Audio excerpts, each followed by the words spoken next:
Hey, Modern World History. Hope you guys are doing well. I miss you all. I just wanted to take a sec to go over this video on what our summative is going to look like. I know oftentimes you guys have lots of questions on summatives, and it's hard not being there in person with you, so I hope this video will help kind of alleviate some of the questions that you have. So first, let's kind of put into context where we are in the course. So we just finished up talking about World War I, and you guys did your whole DBQ, and you learned about how a lot of the things, especially like the Treaty of Versailles at the end of World War I, really created lasting tensions and bitterness that ultimately resulted in World War II starting. So we're going to look at this kind of between the wars period, looking at the Treaty of Versailles, the peace agreements, and then those years leading up to World War II. So what you're going to do first, there's multiple parts in the summative.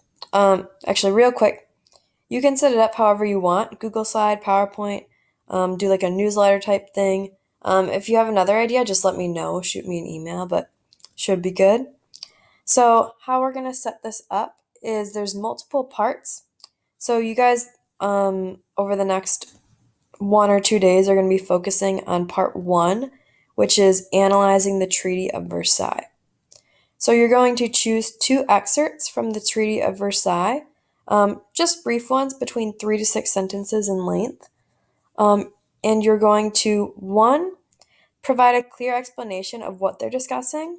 So we've been doing a lot of those source analysis documents, and you guys have been saying, what's the main idea of this document in your own words. That's essentially what you're doing here for your little excerpts that you're choosing. So what are they saying in these excerpts? Explain it to us.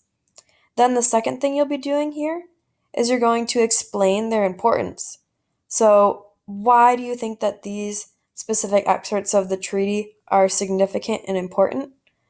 So kind of justify that and explain. Especially, why might these have created tensions that could have led to World War II?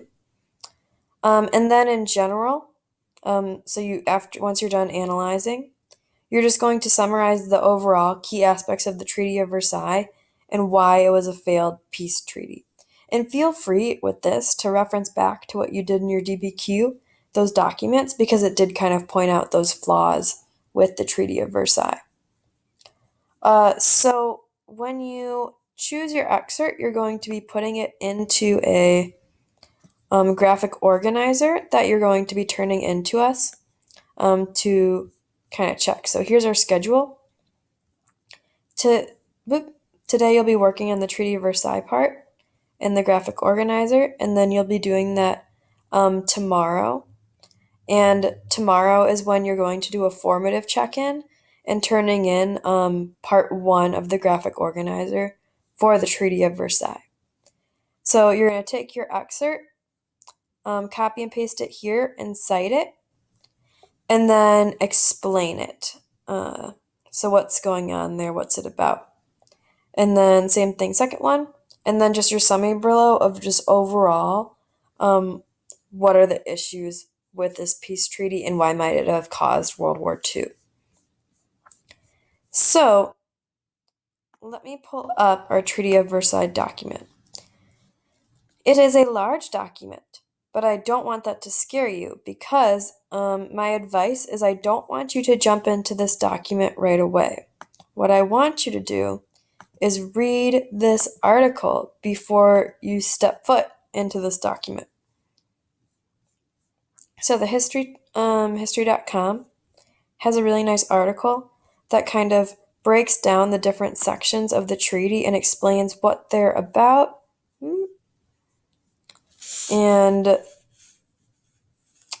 kind of the main ideas of them. So you can decide what sounds interesting to you here and then go into the document and start looking. So you can see here, here Article 45 through 40, compelled Germany to turn over its coal mines, blah, blah, blah. So you can look here and find which ones you think are interesting and then maybe want to explore more in depth once you look at the actual treaty. So hopefully that makes sense. For example, if I were to say, Article 231, reparations, now I know I can go find it, scroll down. Uh-oh. Oh, missed it. But you guys get the idea. So then you can just scroll to where you want to go rather than just looking at this big document aimlessly.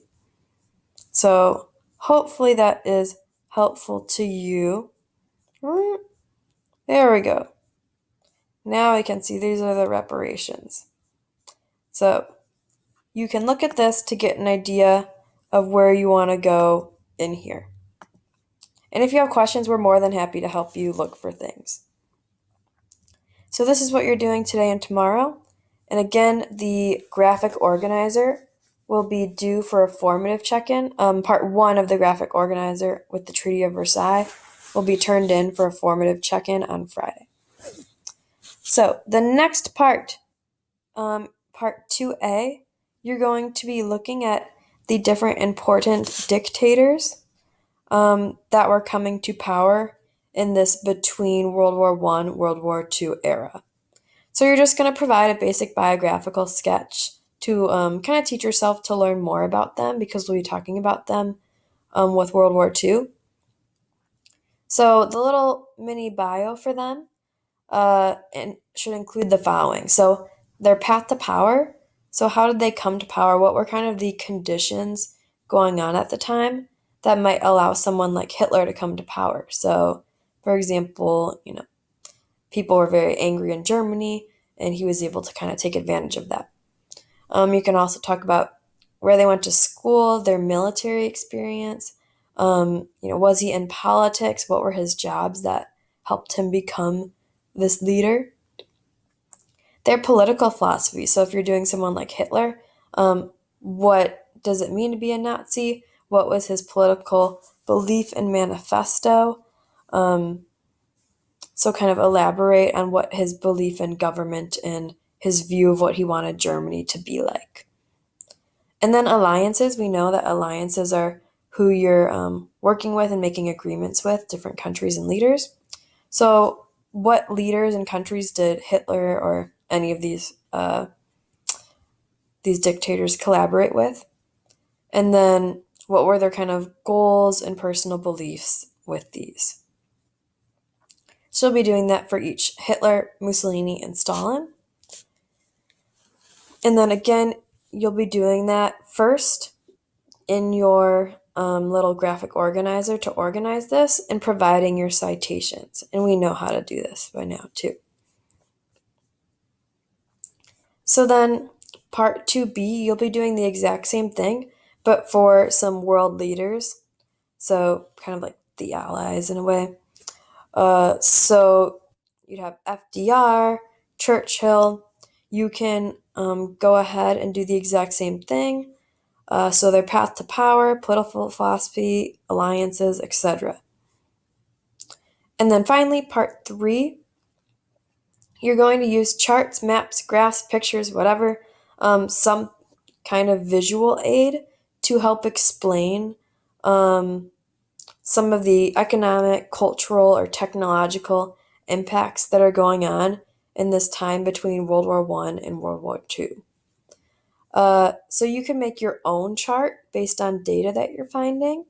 A good example is if you go back to our DBQ and you're looking at some of the maps that show how Germany couldn't have a certain amount of troops because of the treaty.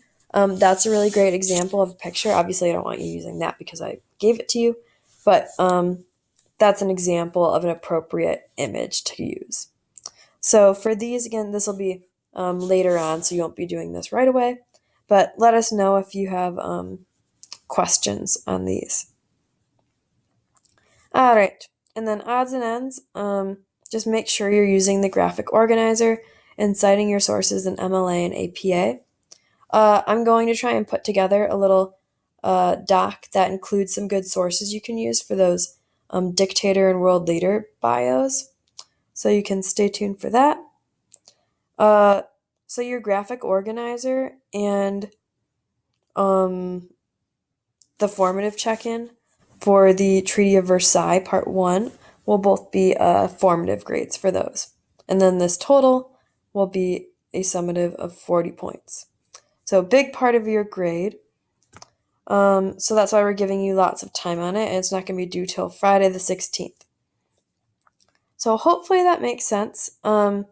Again, focus today and tomorrow on analyzing the Treaty of Versailles, deciding what you want to do and filling out the graphic, and then submitting that as a formative. And again, I'm open for Google Hangouts today and tomorrow.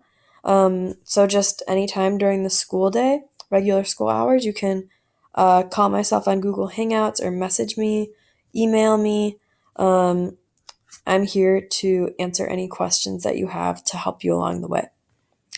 All right. Have a great day, you guys.